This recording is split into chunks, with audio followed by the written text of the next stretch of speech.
Well, we are nearing Easter and all the sweets and treats that brings.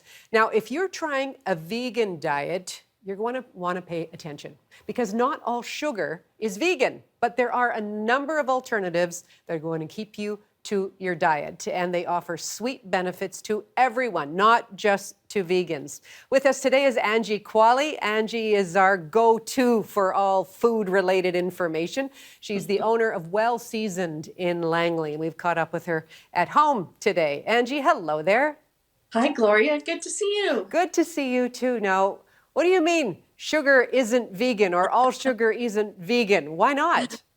Well, some refined white sugars are refined with beef bones, and they're used in the process of making white sugar. In British Columbia, in Western Canada, Rogers sugar is vegan sugar, but you do have to look at the label on the products that you're buying if you are vegan, because I think most people think that all sugar is vegan, and it isn't.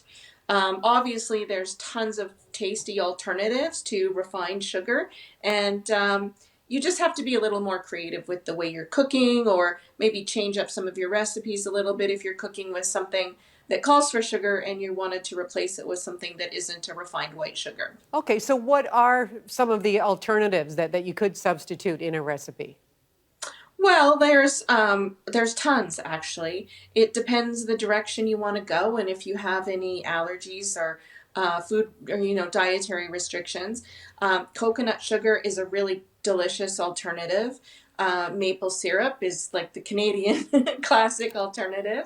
I've been making syrups from things like California raisins, for example, which provide you with a really delicious level of sweetness without sort of that sticky sweetness you get when you use refined sugar. So there are lots of options to replace refined white sugar, but depending on the option you choose, you do need to alter your recipe. Like if you're using a liquid sugar like maple syrup instead of a dry sugar, you have to replace some of or add a little bit more of your dry ingredients to compensate for the fact that you're adding more liquid to the recipe. So it does require a bit of adjustment. Okay, now I want to thank you for sending over this plate of brownies. So these brownies are made with raisin syrup. So tell us about that. Yes, yeah. So California raisins are really delicious, consistent level of sweetness. They're super accessible. They're a really great quality product. And what I've been doing is using raisin syrup in several recipes.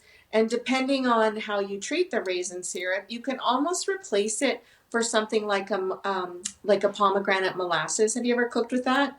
Yes, I have. Love So that. it's got that sweet, but it's still got a little bit of that tart note. So what I do is I take like a cup of raisins and a cup of water, and I cook them to bring them to a boil, turn the water off, let the raisins absorb some water, plump up, and then I puree the whole thing, strain it off, and you're left with this really sort of intense raisiny syrup that you can continue to cook down if you want a thick syrup.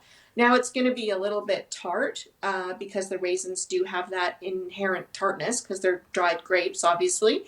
So you can add a little bit of maple syrup if you wanted to sweeten it, or a little bit of coconut sugar if you wanted to sweeten it. So in the brownies that I dropped off for you to try, those are made with raisin syrup in the brownie itself. No, So no. when Let's talk about texture here, because yeah. if you're going in thinking I'm going for a traditional brownie here, that is not the case. It's lovely, it's delicious, it's a little bit, I'll say chewy, but It's I'll kind say of gummy. fudgy. I'll say gummy or starchy. Maybe that's it, but it's not in an unpleasant way. It's just a different kind of a texture. Yeah, so there's no eggs or dairy in this recipe. So it's a vegan brownie, and it's made with the brownies, or sorry, with the raisin syrup. So you aren't going to get the same texture you would get from a traditional brownie that we're all sort of used to. But at the same time, you can actually feel pretty good about eating that brownie. There's no refined sugar in it. You can have two, Gloria. I got to tell you, I feel really good about eating this brownie right now. I feel really good about that. It is delicious. So thank you. I can't wait till you're back here in studio with us, honestly, when we do a little bit of a demonstration. So hopefully that can happen soon. Now, coming up to Easter again, any favorite Easter treats that you have?